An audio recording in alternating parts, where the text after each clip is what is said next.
Take two.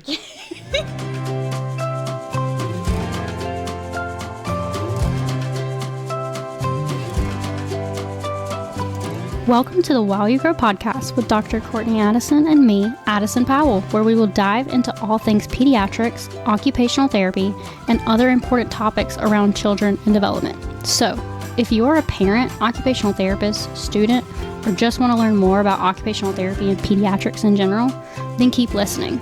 For more information on the podcast and to follow us on social media, take a look in the show notes. Let's get started. Hi, everyone. Welcome back to While You Grow podcast. I'm Courtney Addison, and I'm Addison Powell. And today we have Dr. Christine Boone with us. Yay! Dr. Boone, I don't think I would give a great introduction. Would you mind introducing yourself? I would love to introduce myself. I'm sure that you would, though. So, my name is Christine Boone. I am a pediatric occupational therapist. I've been practicing in pediatrics for going on 21 years now. 21 years. It's been a fun time. I have had fantastic experiences in pediatrics. I've gotten to do early intervention. I've been able to practice in the outpatient setting. I've been in aquatics. I'm certified in interactive metronome, therapeutic listening with Vital Links. What else have I done? Oh, and I transitioned into school-based services where I did a lot of caregiver education and teacher training programs. I really focus a lot on MTSS and the at-risk preschooler, and recently had the honor of transitioning into academia, which has been my lifelong dream of teaching our future generation of OTs. Yay! So you're at Presbyterian College. I am. Which courses do you teach at UC? Currently, I am teaching occupational therapy foundations, and I have also been with neuroanatomy in the lab portion, and I'm teaching leadership, policy, and advocacy, and of course, children and youth, because that just fits. Yeah, that does go well. What are some of your hobbies? Oh, well, my favorite hobby Oh, gosh. would be running. Sometimes I question if that is my favorite hobby. Okay. Yeah. It's a love-hate relationship, I Yes. think, when you go through the process of running. But I have found that has been exceptionally therapeutic for me, and I think which is why I stick with it the most. And I say running, by no means am I fast. At all. You're going distance. You do a bunch of marathons. Yeah. So I like to do the distance runs. I really like the special things that you get at the end of the run, like the medals. I have a whole collection. To date, I've run 79 races Holy in... Oh my gosh. When did I start running? In 15 years. That's amazing. So, yeah, I have a really amazing. neat collection on my wall. That's my favorite hobby. And then also I like to read, hang out with my family. Very good. Yeah. In Disney, right? And Disney. Okay. But I don't really consider that a hobby. That is like a personality I was gonna say, that I are you embody. a Disney adult? I am a Disney adult. So that's not hobby. It's a must-have need in my life. I love it. Uh-huh. I love it. So today we have you here to talk about the best occupation, play. I love play. You love play. I do. Define play for us in terms of pediatrics. If you could define it, every OT has a different definition. Define it for you in your practice. Well, that's a good question. I would say play is this embodiment of your true free self. It's deep. That little was deep. Sometimes they go there. I think for children, for instance, when we're talking about play, it's them, it's the child being natural and engaging in a way that brings them joy. And that is the ultimate goal of play, is finding peace for yourself and finding joy at the same time. So if we can establish that at such a young age, when we become older, as we move across the lifespan, we can continue to engage in play and find that joy in ourselves the entire time. Wow, that's very good. Thank you. That's very good. So, explain. So, this podcast is all about a resource for parents, a resource for OTs, and a resource for students that are going into OT. What is important, if you could explain play to a parent in promoting play in their homes, in their interactions, explain that to a parent. So I would say that it is so essential for a child to engage in play, because play becomes the foundation of everything else that we do inside of our lives. Outside of the creation of like the ability to develop our characteristics of ourselves, I guess I would say, and that personality, we are learning to grow, right? Through play. We're engaging in our small hand skills. We are learning about our big muscle movements. We're learning how to combine the two together and where our bodies are. And it also allows our brain to develop, because the more play that we engage in as we're younger, the more little bursts of energy that we have inside of our brains to make those connections so that we can grow into healthy adults. So I guess what advice would you give parents who are wanting to, for their kids who are young and like growing and developing, what advice would you give them to really, I guess, expand on getting their kids involved in play to aid their development? I would say, if I were to give advice to any parent, is that ability to just start simple, get on the floor with your child, and just engage with them, because that child is going to model you. We see that often with our young children. You're in the kitchen cooking, and then the next day they might be playing and taking out the pots and pans, and they're modeling you, and that's how we grow, right? And we learn those skills through watching. So doing anything, getting down on the floor and moving and engaging and having that laughter component, adding in various types of toys to start using our hands a little bit more, and developing the growth inside of our brains, but engaging as much as possible. Even though play can be very solitary, and that can be enjoying for many of us, right? That ability to engage with another person develops that social skill.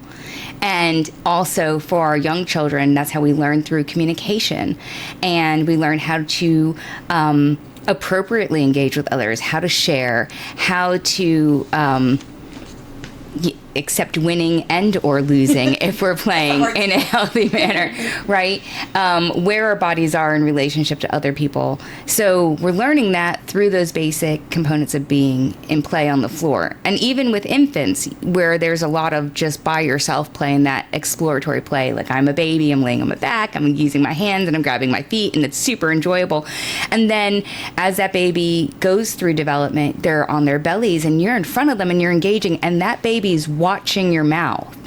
And as you're talking to that baby, the baby's modeling you, and that's how we learn the communication aspect. So it's just engagement in this fun manner that we can, gain those skills. Absolutely. So this kind of bridges a little bit to what I think is, I struggle with this because I will be the first to tell you that screens are almost unavoidable in our society today. Yeah. Right? Mm-hmm. And there are, I think there could be some benefits of screens, but I would like to hear why it's not a benefit for your child, and through the aspect of play. Okay.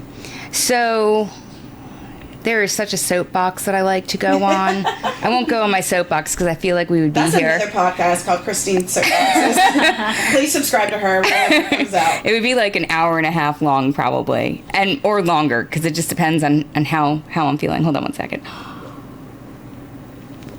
Okay, so when we're engaging in screened activities, we are not engaging with something else that is real. So our screened activity is very flat, two-dimensional.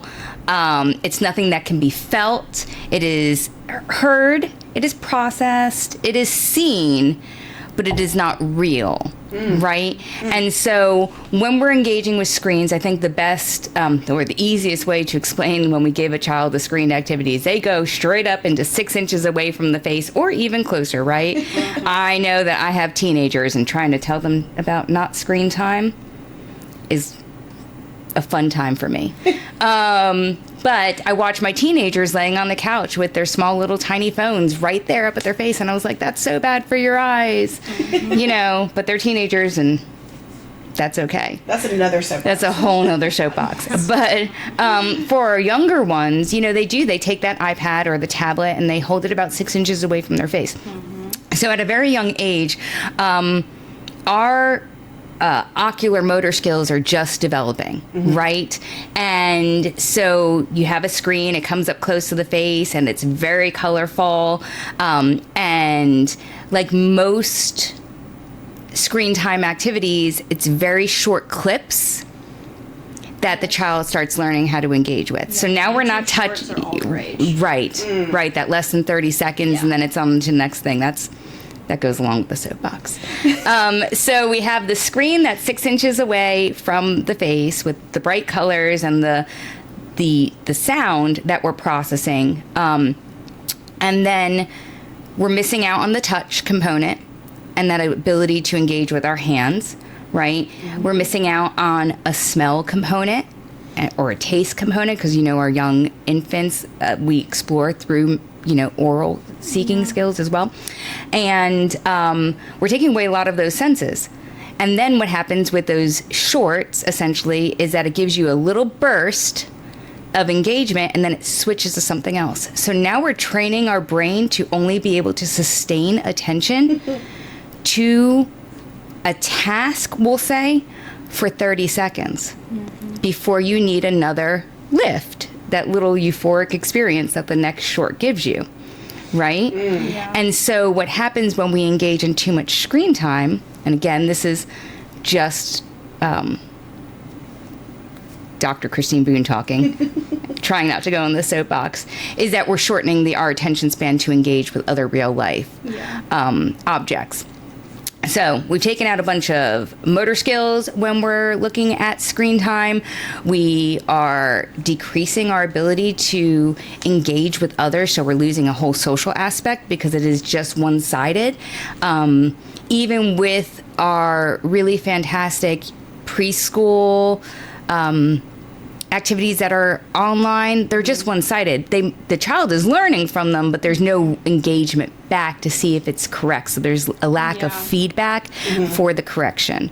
So there's so much missing with that screen time. And the longer we allow our children to engage in screen time, the less likely they are going to be able to engage socially and appropriately with their peers as they get older. And then we also see a lot of delays in hand skills, essentially, that are just now really being studied. Because we can tie it back to COVID, honestly, like if we wanted to go back that far, and how society changed and how detrimental it was for all of us, children and adults, to not have anybody to engage with socially for that long period of time. But they're just now completing a lot of studies on how that has impacted the development of our young children. Yeah. And you're saying how it's just you talking and that kind of thing, but everything you just said, in the research I did all day today, it all says that. Well, excellent. Yeah, it really does. Like, you're on the nose with it, because there were some things, like even going back to like it being 2D, is that from that early age, they don't really know how to process like that 2D information and then like apply it outside of that. Yeah. Yeah. And then they were seeing like delays in basically like impulse control. Yeah. Attention, language, speech, and motor, because that's all they're doing. That's all they're doing. The only thing I saw like beneficial in terms of technology was like those interactive like educational sources, and that's something where, like you said, they're doing something with it and getting feedback of whether it's right or wrong. Right. And that was the only benefit so far that like research has found for screens. I have worked with a lot of young children, we'll say like preschool age, which is that 3 to 5 year old age range. And meanwhile, let's put some statistics to that neuromuscularly. Your brain completely develops itself from 0 to 6. Yeah.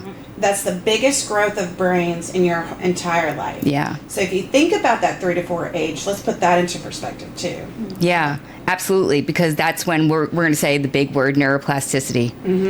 Those bright little sparks that develop inside of our brain are really occurring during this time. This is where we learn the most about our bodies, about our language, about our social skills, about our movement, about the space around us. And so if we're taking, like I said, like working with plenty of preschoolers in my career, it's been amazing to watch how they can get a phone from their caregiver and absolutely open up that YouTube app and find the videos that they want to watch and scroll through things. I know how to work them. But if you give them blocks, they don't know how to play. And that's where we're starting to see this delay. They don't know how to engage in parallel play. We're seeing a lot of delays, where a 4-year-old starts to engage in like associative play, that ability to play with others. You have a cow, I have a horse, our horse and cow are going to the farm together. That's that cooperative and associative play, where we have parallel play where the children are just, you have the horse, I have the cow, we're both playing with the farm, but we're not engaging with one another. We are seeing 4-year-olds that are not even engaging in parallel play with each other because they have been with the screen. And even in the school setting, when they transition into preschool, trying to decrease that ability to have the tablet for a child is causing a lot of behaviors inside the classroom setting as well, and we see that connected a lot. Absolutely. And the biggest thing that I've seen, WinSets All also has this, but also the WHO has put this out. The biggest word that is coming out of this is executive functioning. Define for our listeners what that means and how a screen is not helpful for this development. So our executive functioning is a cognitive skill that happens within our frontal lobe. So if we were looking at the brain, it's the front part of the brain. It's right here. Our frontal lobe doesn't fully develop until we're 26 or 27 years old. Addison's is not developed. Oh, Addison. Yeah, but we thought it was 25. Okay. Yeah, that's what we were always told. Yeah. That's okay. It's okay. It's close enough. I got 2 more years. I've got one fully developed frontal lobe. So we know how long it takes for a frontal lobe to develop, but inside of a frontal lobe, we have these executive functions. And this is what we're doing with problem solving, with being able to determine how to engage, how to control our emotions, which are really big inside of our frontal lobe. So we're looking at with engagement, how to be able to move through space and choose the items that you want to work with and those items that you don't want to work with. And what does that look like? And being aware of those around you, but processing it all at the same time. And so essentially that executive functioning skills is essentially what we need to be able to engage in a healthy manner as we age. And so when we're younger and we're engaging with and our executive functioning skills are occurring, we're learning how to problem solve. We see it often. We see it with our infants, like they're holding 3 blocks and you offer them a 4th block and they have to try to figure out how to stabilize that block against their body to reach for that 4th block. And that is what we would consider an executive functioning skill at such a young age. Right. And a big thing I hear with my clients too, or my parents, is they link that into impulse control. They see these issues later on with my 12 and 13-year-olds that they're having impulse control issues. They're not able to regulate their body and space, and it leads to things like behavior issues, like directly related. So kind of putting that all together, it's not the impact at the young age is affecting them as they age. Absolutely. And when you think about it too, I didn't mean to cut in, but even in school. This is your podcast. So even in school right now, so South Carolina, for instance, is a 1-to-1 state. Okay. Explain that to us. So a 1-to-1 technology state is the fact, essentially, when a child comes into kindergarten, they are given a piece of technology. So in most districts, it is a Chromebook.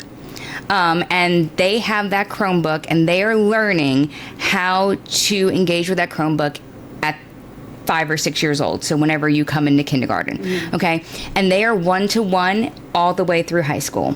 So when you think about the amount of screen time, so off the top of my head, I think screen time for ages 2 to 5 is about an hour a day, right? Over the age of 5, they now call it at the parent's discretion, right? For any type of that non-educational screen time. But when we go into the schools, our children are engaging with screens almost 6 hours a day. Ooh.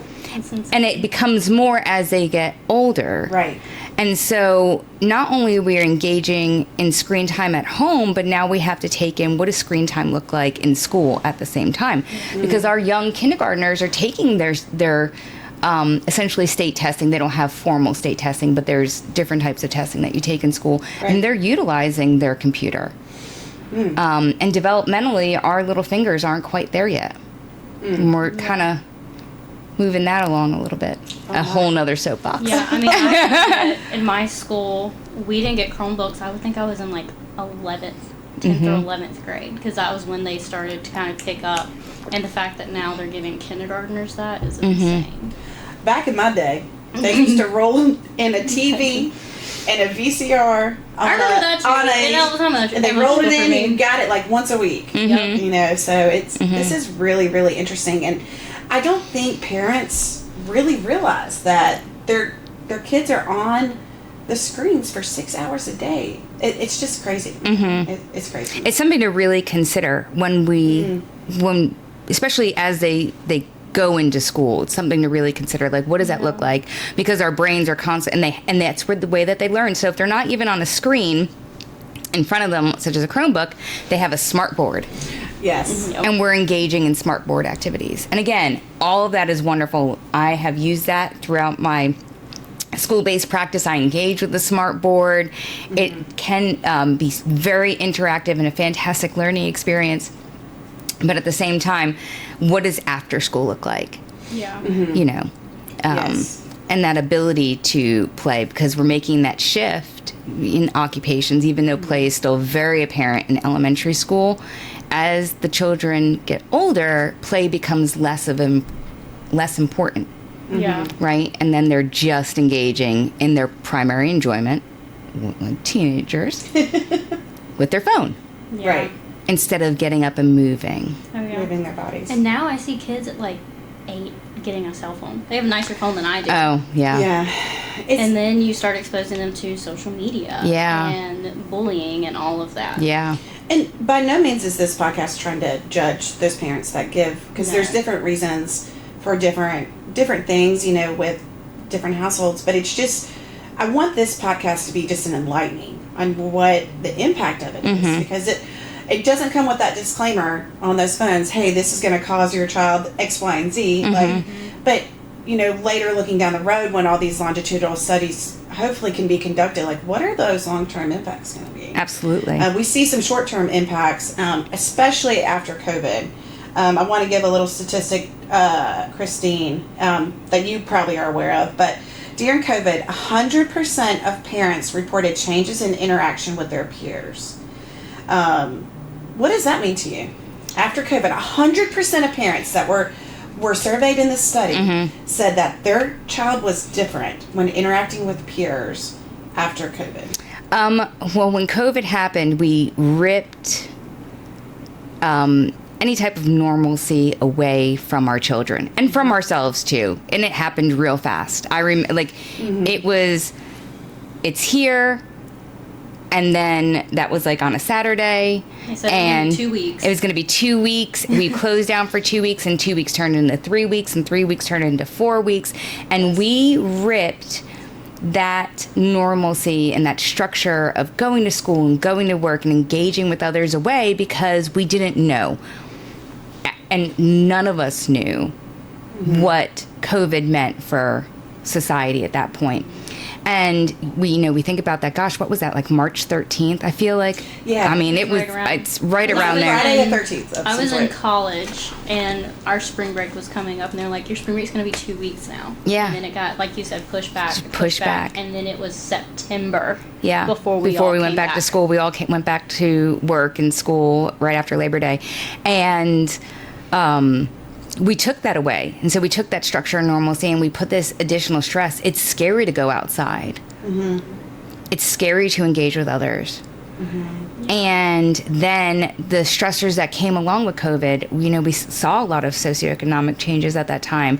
People were unsure about their jobs, and so we're bringing that stress into the household, all of us. Food insecurity rose at that time as well. So domestic violence as well. Yeah, so there's so much to consider. What happened societally during COVID, and then we took away our children's primary exposure to engage with others. Sports, after school activities, during school activities, before school activities, general just going to the playground with mom and dad, everything stopped.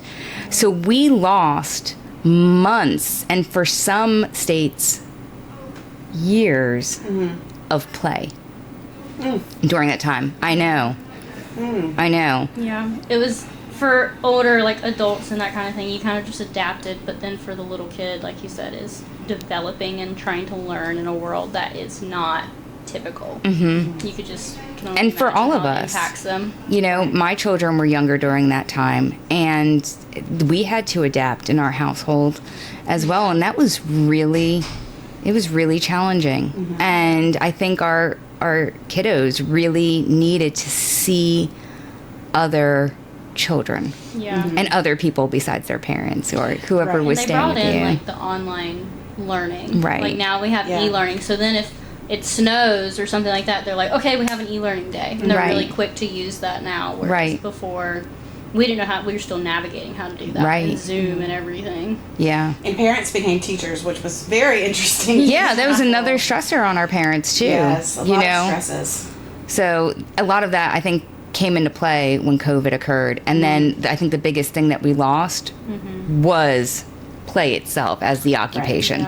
Right. Because we were focused on trying to keep everybody healthy and safe. Yep. Absolutely. Because then you could start looking at the kids that were going to therapy, and then COVID hit. Like, we all can stopped. you speak on that? Yeah, like you stopped completely. And so I was in school-based service at this time, and so we had to do a real quick shift on how to do teletherapy, which was something because most of us did not have any of the teletherapy equipment, and how are we going to navigate this? And being an occupational therapist, I think one of our great attributes is that we are flexible and adaptable. 100% across the board, make it work, right? Yes. And so we were putting together kits that we were able to send out to our students who were receiving therapy. We reached out via phone, and then when the state gave us approval to actually start engaging in teletherapy services as much as possible, trying to get those kiddos online with us so that they could see us. Now, at the time, we did the best that we could with the goals that we had with their IEPs, but just getting to talk, I think, gave a lot of healing. Oh, I still see Miss Christine, and she's my friend, and we're able to talk through things. And I'm just I'm in my house. I'm sitting on my kitchen. I'm sitting at my kitchen table. On your kitchen table. Yeah. Miss Christine's got some Legos, and I have some Legos, and we're playing with Legos together. We're just doing it virtually, but we're talking the entire time. And I think that allowed for a lot of healing. It also allowed me to connect more with my parents, which is really interesting in the school setting because they're there, and we were able to talk through a lot of, this is what I need to kind of see at home, and this is the way that we could do it so they don't feel like they're doing work all the time. Right. But this is the way that we can do some of those other academic like activities in a more virtual aspect. So I gave kudos to any therapists, any of us, physical therapists who were doing motor-based tasks on their computer. They were doing jumping jacks. Charles doing jumping jacks. Speech therapists and an occupational therapist at the time that really very quickly adapted to the situation, and we made the best that we could out of that. Yeah, absolutely. Yeah. Dr. Monty Keene was with us a couple weeks ago, and the thing that always sticks in my head, it might be our hashtag at this podcast, is every interaction is an intervention. Yeah. And you really kind of bring that to light, that every interaction that you have with your child, whether it be through play or even as a therapist that you're working with parents or you're working with teachers or you're working with those students, is the opportunity to be a positive intervention. Yeah, so. Absolutely. They learn through you. Yes. Our children learn through us, so what we put out is what they're also learning through as well. Yeah, I even saw, I didn't include it in here, but there was a research article and it looked at like it was more of like a dad role and like their habits with screens and how that impacted their kids' habits with screens. Like if dad looked at screens more, so did child. Absolutely. And there was a big increase. Yeah, they definitely model your behavior. And Yeah. Oh, yeah. this is another story for another time, but, they pick up on all the language that you use. My Did you two-year-old... think they didn't? No, I do know that, but my 2-year-old proved that point to me this week with his first cuss word, appropriately used. Appropriately used. We made that connection. There you go. We made a great connection. So Dr. Boone, thank you so much for your time. Yes. And just, what is your one piece of advice for parents doing this life that you'd like to say? Doing this life. Get out there and explore with your children. You don't need to have anything. You just need to have an imagination. And if you get outside, you can create something really big. Make mud pies. That's what I did as a kid. Climb Mud pies. trees, Pick flowers. make mud pies. Yeah. Yes. Honeysuckles. Yeah. Love those. Awesome. Well, thank you again. Yes. You want to this wrap was us up, Dr. Or future Dr. Addison? Yeah, future, not quite yet. Yeah, again, you can find us. We've had a few changes, had to adapt because some things didn't work out. We're on Instagram, we're on YouTube, we're on Spotify, some other little random like podcast streaming services which we'll put out there, and we're trying to get on Apple Podcasts. Hopefully Yay. that will happen soon. Yeah. But yeah, like, share, subscribe, follow us, all the things. All the things. But yeah, thanks for joining us. Thank you, Dr. Boone. Thank you for having me. This was Yeah. fun. It was You'll super probably fun. be back soon to talk about something else. She's our Plenty of resident things. guest. But Yes. yeah. All right. Thank you so much. Yes, thanks. Bye. Thanks for listening to the While You Grow podcast. If you learned something on this episode, please like, share, and comment. Join us next time as we dive into all things pediatrics, occupational therapy, and other important topics around children and development.